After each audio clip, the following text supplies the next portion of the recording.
کیا ووٹ بیعت کا نعم البدل ہے؟ ووٹ کا اور بیعت کا معاملہ بھی اسی نوعیت کا ہے کہ یہ دو مختلف چیزیں ہیں بالکل. اس کی شرعی حیثیت کیا ہے؟ دیکھیے، ووٹ ہوتا ہے اس کام کے لیے کہ مشورہ کریں کہ کس شخص کو اس کام کا ذمہ دار بنایا جائے. اب ووٹ دیا، آپ نے دیا، کسی اور نے دیا، کسی اور نے دیا، اس کے بعد اب گنتی ہو گئی، معلوم ہو گیا کہ فلاں شخص ہے جس کو منتخب کیا گیا ہے، اب اس سے بیعت ہوگی.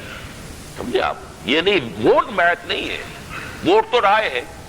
اب جیسے کہ آپ کو معلوم ہے کہ حضرت عمر نے 8 آدمیوں کی ایک کمیٹی بنا دی کہ آپ لوگ طے کریں کہ کون خلیفہ ہوگا. ان میں سے کسی نے کسی کے لیے رائے دے دی، کسی نے کسی کے لیے. یہ ووٹ ہے. جب طے ہو گیا کہ کون شخص ہے، اب اس سے بیعت کی گئی حضرت عثمان سے رضی اللہ تعالیٰ عنہ. لیکن جب تک کہ وہ طے نہیں ہوا، یہ ووٹنگ ہو رہی ہے، رائے دی جا رہی ہے. حضرت عبد الرحمن ابن عوف نے رضی اللہ تعالیٰ عنہ جا کر خواتین سے بھی پوچھا ہے، بچوں سے بھی پوچھا ہے. جب آخری مسئلہ رہ گیا تھا کہ ایک طرف حضرت علی ہے اور ایک طرف حضرت عثمان ہے رضی اللہ تعالیٰ عنہما، باقی حضرات جو ہیں وڈرا کر گئے، تو عبد الرحمن ابن عوف رضی اللہ تعالیٰ عنہ نے یہ فرمایا ان دونوں حضرات سے کہ اگر آپ اپنا معاملہ میرے حوالے کر دیں تو میں بھی وڈرا ہو جاتا ہوں. تو اب 2 ہی رہ گئے. 2 رہ گئے تو اب گویا کہ 2 ایک اعتبار سے، آج کے اعتبار سے کینڈیڈیٹ ہیں، حضرت عثمان بھی رضی اللہ تعالیٰ عنہ اور حضرت علی بھی. اب اس میں طے کرنا ہے، اور حضرت عبد الرحمن ابن عوف کے ہاتھ میں معاملہ آ گیا. وہ یہ بھی کر سکتے تھے اپنی ذاتی رائے سے طے کر دیتے. آپ گئے، لوگوں سے رائے لی، افواج مطہرات کے پاس گئے، گلی میں کھیلتے ہوئے بچوں تک سے پوچھا.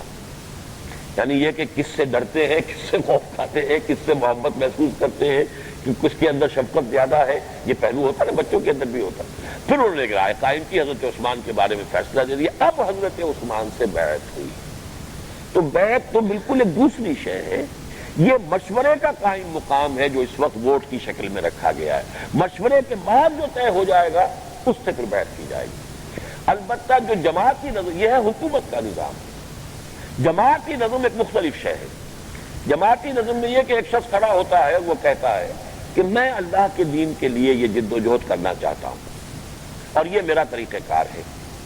کون ہے جو مجھ سے متفق ہو اور میرا ساتھ دے؟ وہ اس کے ہاتھ پر بیعت کرتے ہیں.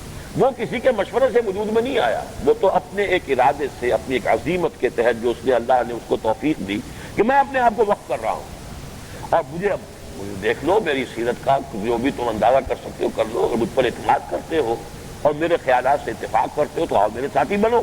ساتھی بننے کے لیے بیعت، تنظیم کی بیعت اس معنی میں، حکومت کی بیعت نہیں ہے. حکومت کی بیعت کا مرحلہ آئے گا انقلاب کے بعد.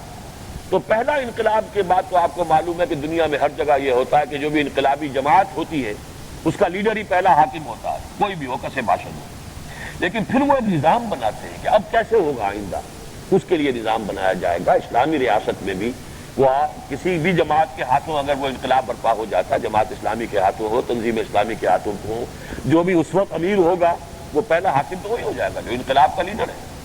لیکن پھر وہ نظام بنائیں گے کہ اس کے بعد کیا کریں گے، کیسے ہوگا، ووٹ ہوں گے، کس طریقے ہوگا، مشورہ ہوگا، اصحاب حل و عقد ہوں گے، انہی کے مشورے سے بات ہوگی. حل و عقد والے ہوں گے تو ان کی ڈیفینیشن کیا ہوگی، کون اصحاب حل و عقد میں شمار ہوگا، یہ پھر مشورہ ہوگا. یہ بھی ہو سکتا ہے ایڈلٹ فرنچائز کہ ہر مسلمان کو حق دے دیا جائے کہ وہ رائے دے اور اس رائے کے مطابق وہ ایک شخص کو طے کر دیا جائے.